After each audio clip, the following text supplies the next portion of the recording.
Hello and welcome back to Microvellum Live. We are glad that you took the time to join us this morning or afternoon or evening, wherever you might be in the world today. Hope you're having an awesome day so far.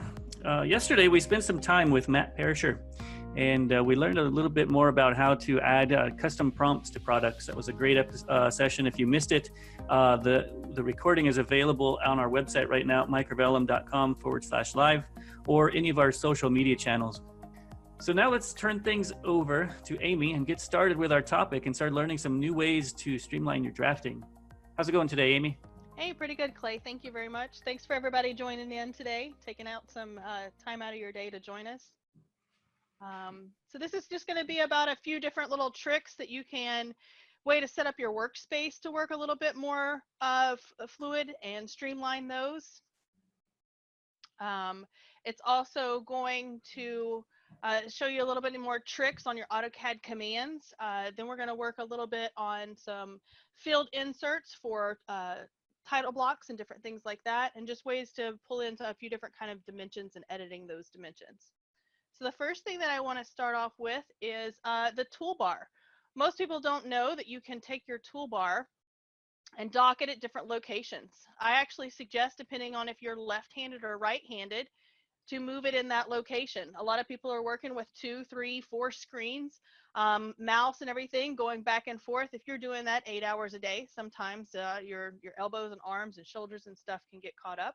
So that's the first suggestion, is find a different fit for that toolbox. It doesn't always have to go onto the left-hand side. Now you notice that on mine, usually when it comes in, the blue boxes here will come in on the left, and what I call the Microvellum quick toolbar here on the right-hand side will come flipped. Under the toolbox setup, you actually have this option right here to flip those tool strips. Once again, I like to flip mine because most of the time I'm going to be using the Microvellum quick toolbars, and it's just that extra little stretch that you have to go to be able to reach your quick toolbars. Now with the quick toolbars here, it comes in usually with about 3 or 4 up here at the top. I usually suggest, if you're going to use a tool more than about 5 or 6 times in a day, go ahead and put it into the tool strips. The primary thing that you want to be working with is your library. So you can dump in extra products and stuff like that. So all of these other extra prompts are the ones that you want to have quick access to. So to be able to do that, you can do Edit Custom Toolbar. We're going to add a prompt. Most of the time, we're just going to do an internal command, and then here are all your Microvellum commands that you would use inside of there. So let's just say we're going to do a save room. There's an icon in there. You can actually go in and change the icons if you want to do a different icon. We're going to hit apply, and then when we say okay, now we have this save room option in here. There are a lot of people that like to divide these out. So maybe you have product editing, work order editing, sub-assemblies, with library design and that kind of stuff. So also inside of your Microvellum quick toolbar, you can add what we call a separator bar. When we apply that separator bar, we can move it up and relocate them wherever we need to. Hit OK, and it's this little faint gray line right in here that then separates the different tools from one another. The next thing that I would suggest is think about your options. And right here we have our cursor. So mine is a big box. Also, you have, when you're drawing lines and everything, you have your endpoints. So under Toolbox Setup, these are all AutoCAD settings.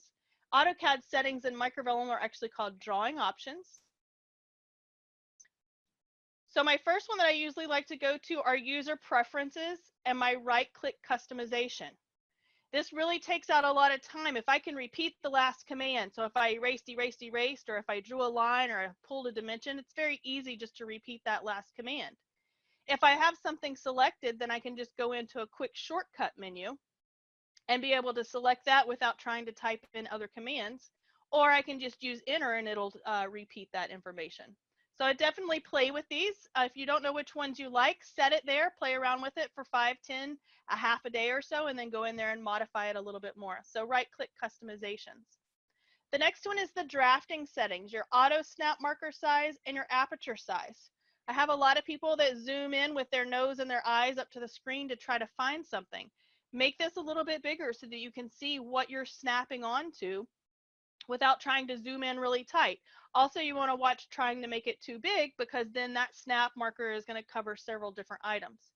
In that same option, there's the selection tab. So you have your pick box size and your grip size, being able to change those back and forth. Now, the other little note that I want to make in here, there's one right here for the lasso. So when you get ready to select something and it draws a little crazy line around it, most of the time that's called the lasso, and you can undo and turn the lasso off right here. So that's some of our settings that we have with just our toolbox setup. The other commands that I want to show you is down here. You can just start typing a command. So if you need to type a rectangle, you can start typing the word rectangle. So RE might bring up regenerate, rectangle, redraw. So right here, REC is the shortcut for rectangle. So if I actually just wanted to draw a rectangle, I can type REC and do my space bar, and then I have my options for my rectangle. A really good way to find out all of these customization, in your tools, down here at the bottom, there's customize, and there's edit the program parameters. And you can open this up. If you print this out, it's about 8 pages, but that way you can kind of look through and see what the shortcuts are to be able to pull up any of the commands without trying to type the whole word or finding the different tabs or toolbars or buttons or anything like that to be able to locate that. You can also edit that information in here. So I always go in and edit dimension continue with DCO. I use a lot of mouse and keyboard commands, so I like to keep all my keyboard commands as much as I can on my left hand, and I use my mouse on my right hand. So you can definitely go in and edit through some of that information. Now, Microvellum has also added some of their own commands for this situation.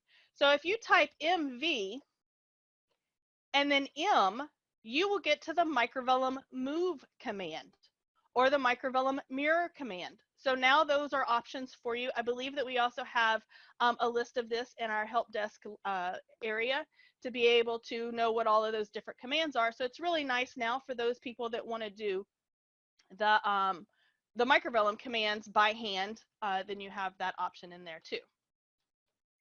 Now, a few little options that I wanted to show you with dimensions.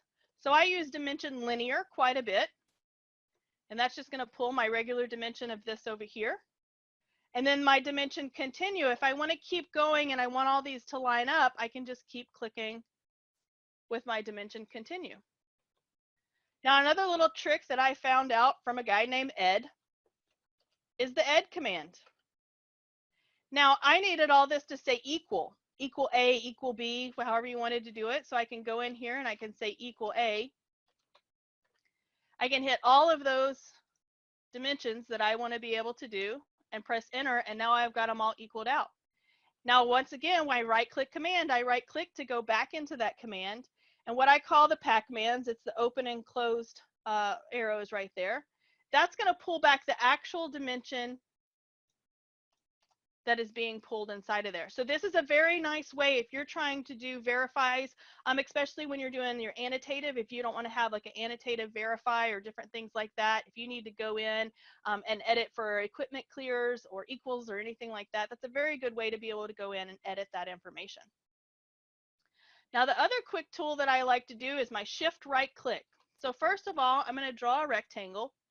And if you draw a rectangle, you can actually press D, and then you can put your dimensions in there. So I'm going to do a 48 by 48 rectangle. And then I'm going to right click. Once again, it pulls that right back up.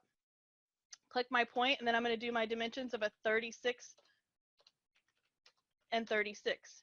Now, a good thing about those rectangles, if any of y'all are using the solid model analyzing or extruded product builder and you're trying to draw your cross sections, those dimensions are really nice because then you can plug in your actual material thicknesses and stuff like that to get your cross section correct to then do with your extruded product. So now I need this rectangle to be in the middle of this, square, in the middle of this square. So I'm going to hit move. I'm going to select the first one.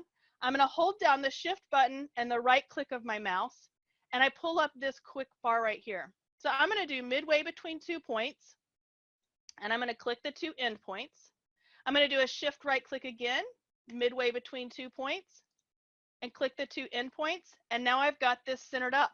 I didn't have to draw 2 different lines inside of here, move it equal one way, move it equal another way. Now, the other thing that I like to use, if you were trying to line things up, most people try to do a line and then point it in here. It may jump up, you know, not to exactly the midpoint, maybe to a perpendicular point. So the other thing I like is it's an infinity line. So it's X line, and you can do a horizontal line and a vertical line. This way you don't have to worry about grabbing something when you're trying to erase. You can come out here and erase that. But it also allows you to do a lot of lining up all of your plans or your elevation or words or text or anything like that, and keep everything in line with just doing those infinity lines.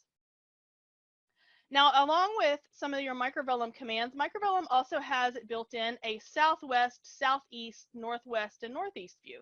Now, most of you say, well, so does AutoCAD. Let me show you the difference between that. So if I go to a southwest isometric in AutoCAD, I'm standing on a 4-story building trying to look down on this, and you can't really see those angles and drawings as well.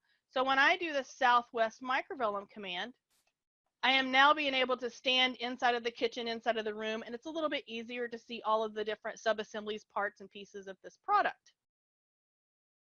Now, the other thing that I want to show you, I use the DI command, which is the distance command.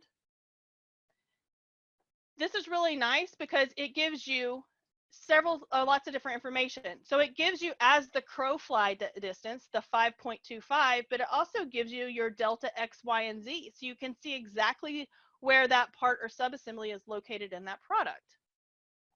Now, sometimes you need to pull the dimension of the side of this cabinet. So if I were to try to take the side of this cabinet, it's always going to put it in this flat plane down here. Well, maybe I need to bring it down below. So there's a few different commands that you can do with that. So the first one is your UCS. Actually, let me go back to this way. I'm going to show my left-hand side. So you're going to go to UCS, and you're going to go to the view, because I want this to be my X, Y, and Z plane. As you can see right here, it switches it over. And I can do some dimensioning here. Now notice there's a lot of different things going here. Endpoints, perpendiculars. If you do a shift and right click, you can actually select, and it basically turns off many of your other snap controls to be able to pull those dimensions. So now I have those dimensions right there. So I'm going to go back to the UCS and the world. That's the original one. And I'm going to pull out. As you see, though, these dimensions are going to put at the 0, 0 of whatever plane you had originally started with. So if you actually want it on the plane with the cabinet so that you can see where it's going, I usually use a UCS face. Pick any of those faces. You can actually flip it if you need to get your X, Y, and Z correct. Now when you use your dimensions, it's going to be associated with those. I use UCS face for rotating, extruding, different things like that to be able to pull those dimensions. Now if I go back, I can go back to a UCS world and then a plan view, and it drops me back down into my plan view. And as you can see, it's right there on that face plane that I was versus my 0, 0 point. Now the next thing I want to talk about is inserting fields like for your title blocks and stuff. So let's go into Microvellum's title block right here. And I want my date issued to be always when I save this. That way it automatically updates. There's a few different options you can do in there, but I want to do this. And then I actually want my sheet number to put what I have over here in my tab. That way I'm not renumbering all my tabs, renumbering all my sheets, and they're going to be linked up together. So we're actually going to go in here and right click, and we are going to edit the block. So we're going to block editor. I create my own text here, so T for text. I'm going to make this a little bit bigger. And now when we right click, we're going to go into an insert a field. There's a lot of different options through here. We're actually going to go to the date and time. You can have a create date, a plot date, and a save date. Like I said, I usually do a save date, and then you have all the different formats in here that you want to be able to do those. And we're going to hit OK. Now it comes in gigantic depending on what your settings are. So there's actually called a match properties, MA. You can do this with layers, dimensions, styles, all kinds of different things, and I can just match that layer up. And now I'm going to copy it back down here. I do all of these commands by hand because I'm not searching up here for different toolbars or palettes or different thing like that to find those. I'm going to match this property. That way I get him MA. I'll get that the same size that it currently is, and I can move that one back over. Now I need to edit this field because I actually want the sheet number field. So we're going to do edit field. Now with this one, it's actually in the other tab. It's called a system variable, and it's called the C tab. So you can just start typing CT. We're going to here to the C tab, and we're going to insert that. Now when we close this block editor, it's going to ask us to save, and it actually updates all of the title blocks with this information. Now there is an attribute inside of here for this one. We're going to delete that one out. Now if I go down here and I need to rename this tab, so all my sheets are 1.0, 1.1, 2.0. If I do a regen, which is an RE, regenerate, it's going to actually update that to whatever those sheet names and numbers are. The other thing that's really cool about this is the scale. Now I usually do this in a different location versus where it is right now, but you can enter a text. We're going to insert a field. This one's actually called an object. We're going to locate the object, and then you can select the viewport that you have located right there, and we're going to go to the custom scale, and you can decide how you want that laid out, and we're going to hit OK. Now when I go in here and I change the scale of this viewport, maybe to back to 1.5 inches, and I update that, that's automatically updating that scale. So you can link different scales and stuff to the objects that you have right there. As you could see with that object, there were a lot of different information with those. Now the other thing that I just want to touch on a little bit, because I actually think we have a another presentation on tool palettes and blocks. It's my absolute favorite thing to, well, other than product starters. If you hit Control-3, let me see here. I'm going to hit Control-3, and we're going to open up the tool palettes. So when I do field measurements and I have to put them back on the drawings, I can locate and I can drop in my electrical outlets.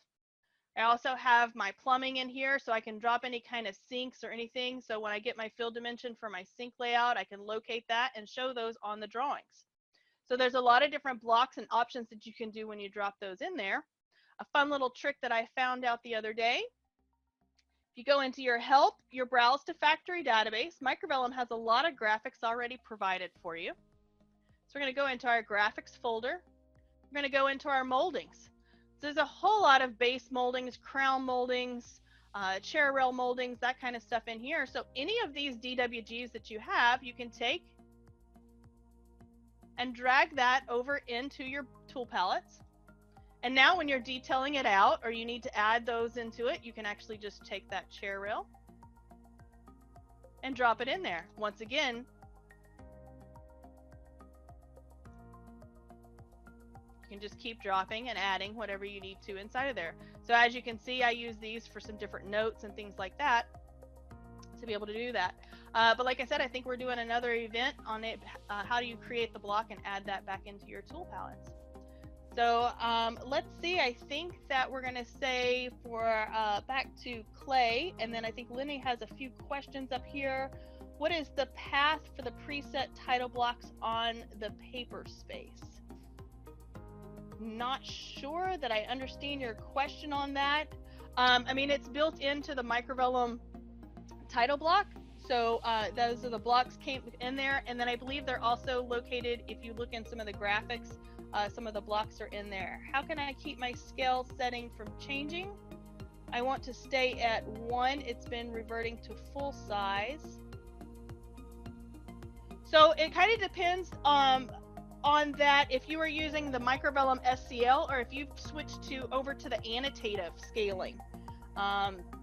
I do know that we're trying to push towards, and I was always kind of leery about it, but I really like now our annotative setup. And so Microvellum has the templates and the global settings and everything for annotative.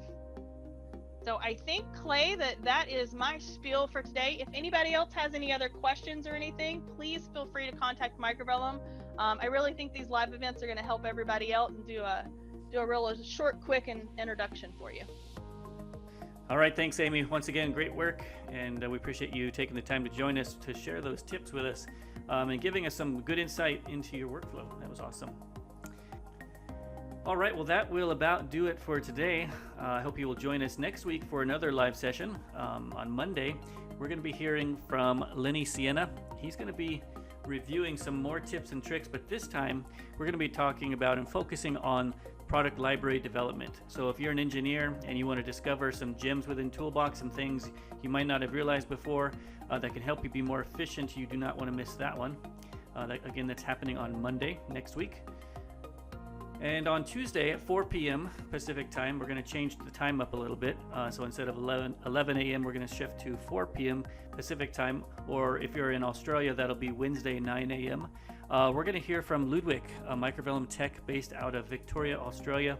And he's going to be diving into the scrap management tools within Toolbox. If you haven't registered for these sessions, you can go to our website at microvellum.com/live to check out our schedule and to register. And I hope you have an amazing rest of your day, and we will catch up with you again next week.